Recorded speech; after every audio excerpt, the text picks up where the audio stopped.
Welcome to r/relationships, where today's OP is married to someone who is blatantly unfaithful, yet he somehow doesn't see it. Our first story comes from a user named ZooCub. I'm a 42-year-old man, and my wife is 34. We've been a couple for a decade and married for 7 of those years. My wife recently got back from a trip to Europe, specifically London and Paris. She went with her sister to visit a few cousins, one married, one divorced, and currently dating. I picked her up from the airport, and everything seemed normal. While recounting her travels, she mentioned she got hit on. Some guy asked for her number and invited her back to his place. She claimed she told him, "Absolutely not." Curiosity got the better of me. I wanted to see if they actually exchanged numbers just to verify her story. When I looked at her texts, I didn't find the guy, but I found a verification code from Hinge, the kind you get when setting up a new profile. I was stunned. I started trembling. I checked her browser history and found a search for best dating apps in London. Then I checked her App Store history. She had downloaded Hinge back in October 2023 and even paid the $50 subscription fee. Digging deeper, I saw she had also downloaded Bumble as recently as March of this year. We have 2 young daughters, and I adore her. Is there any innocent explanation here, or is this emotional cheating? Update: what a relief. I know my wife, and we have a solid marriage. I knew in my gut she wasn't the type to cheat, though I worried about maybe some flirty messages. Here is the explanation. The 2023 download and subscription were actually for a friend of hers. She told me about it at the time, and I had completely forgotten. The Bumble download in March was an attempt to make new platonic friends, but she found it boring and deleted it. The Hinge usage over the weekend was just to find cool spots to hang out, as neither she nor her sister knew the local nightlife. Her sister confirmed it was a silly idea that didn't work out.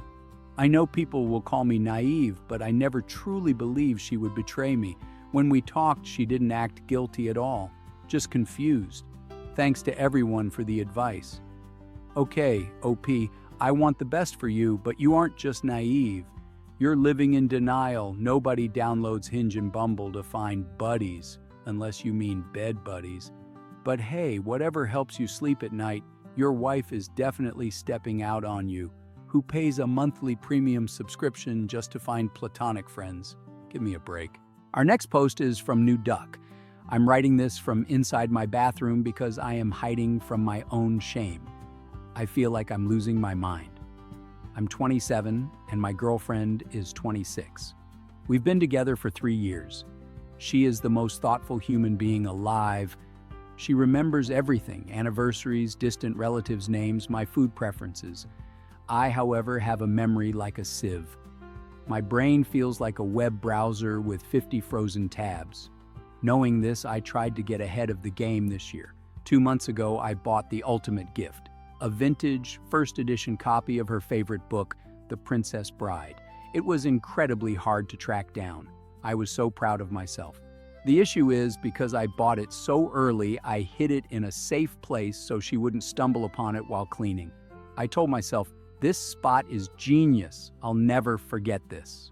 Well, our anniversary was yesterday. We had a lovely candlelight dinner. She gave me her gift, a stunning watch engraved with our initials. I actually got emotional. It was perfect.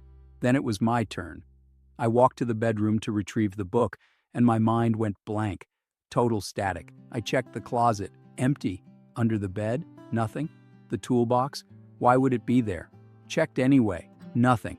I even checked the freezer in a panic. I spent 20 minutes in the bathroom, pretending to use the toilet while silently tearing the apartment apart. Panic was rising in my throat. I couldn't walk out there empty-handed after her amazing gesture, so I went out and lied. I said, "Babe, your gift is something special I ordered from overseas, but there was a shipping delay. It'll be here next week." She was incredibly understanding, saying the intention matters more than the date. But now I feel like scum. Not only did I lose the gift that is physically inside this house, but I lied to her face. Now I'm on a deadline. I have 7 days to locate that book before she realizes there is no tracking number. This happens to me with keys or wallets, but never on this scale. I'm terrified she's going to get sick of having a boyfriend who seems careless, when in reality, I care too much. My brain just won't cooperate. Should I come clean or spend the week destroying the apartment to find it? OP, you aren't alone. This reminds me of those horror stories about early Bitcoin investors. People bought coins, put them on a password-protected hard drive, and then lost the password or the drive itself. Now there are millions of dollars sitting in a landfill or locked in a digital vault forever. Also, have you seen The Imitation Game? Benedict Cumberbatch plays Alan Turing, the genius who invented the computer. In real life, Turing buried his life savings in silver bars in the woods. He created a complex code to mark the location, thinking only he could solve it. Well, he made the code too complex, couldn't crack it himself, and lost his fortune in the dirt. Speaking of buried treasure, I found a Reddit comment about this. A user wrote, "When I was a kid, I buried $20 in an old cigar box in the backyard. I thought it was the perfect safe. The next day, I went to dig it up and couldn't find it. I dug up the whole yard for years. Decades later, my sister confessed she watched me bury it, then dug it up immediately after dinner and stole it." Our next story is from Ida Moonpie. This is so ridiculous, I don't even know where to begin. For my whole life, my brother has been the golden child, and I've been the disappointment. I was an accidental pregnancy, struggled in school, and by the time I was born, my parents were too focused on their careers to care. 2 years ago, the golden boy introduced us to his girlfriend, Sarah. She's tall, beautiful, and has a tragic backstory. Exactly his type. Sarah claimed she was a widow. Her husband allegedly dropped dead from a heart condition at age 29. After that, she cut ties with her old life, moved across the country, and reinvented herself. I disliked her immediately. She felt artificial, but my parents adored her. She was instantly part of the family. Sarah has no social media. She has a rare last name, so I've Googled her occasionally. Nothing ever came up regarding a dead husband.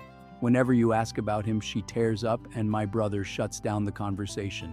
They got engaged recently. Sarah has no friends from her past, so I'm a bridesmaid by default. When we went dress shopping, I Venmo'd her for the dress.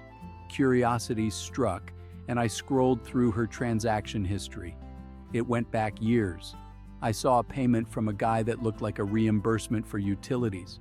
I Googled him and found his Instagram, and there, in a photo from 2017, was a wedding picture. He was the groom, Sarah was the bride. Her dead husband is alive, very alive. He posted 3 days ago. He's remarried and has children. Through his account, I found her siblings and her entire previous life. I don't know what to do. Maybe she's in witness protection. Maybe it was a bad breakup and she just says he's dead to avoid questions.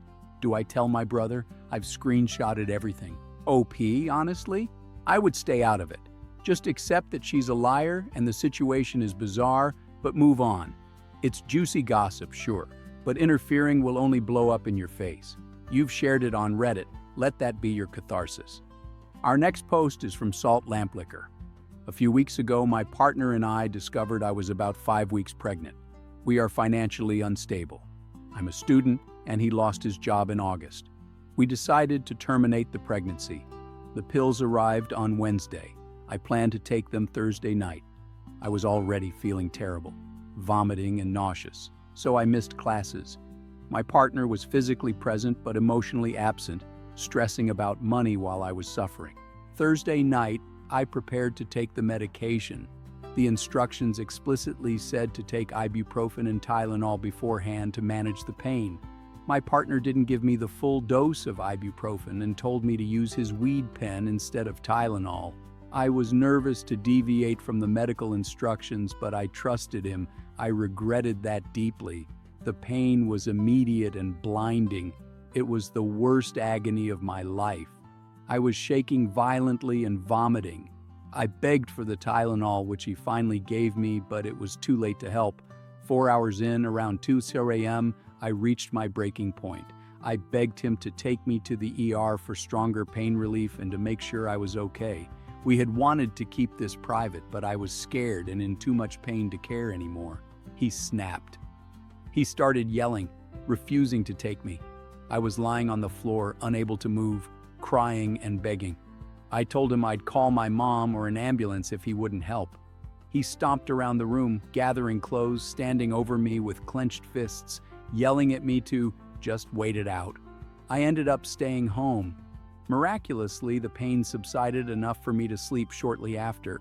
But the next morning, I felt a deep sense of betrayal. I can't believe he yelled at me and intimidated me while I was so vulnerable. Since then, he's tried to act like everything is normal. He rushed back to his routine and tried to initiate sex on Friday afternoon while I was still bleeding and in pain. I told him I wasn't ready, but he kept trying all weekend. I feel used, confused, and unsafe. How do I fix this? Girl, you don't fix this. You leave him immediately. This is a massive red flag. You were writhing in agony, bleeding and terrified, and his priority was his reputation. Then, while you're still recovering, he tries to sleep with you. He lacks basic empathy. Get out. Our next post is from Andriel Dub. I'm a 23-year-old police officer in Romania.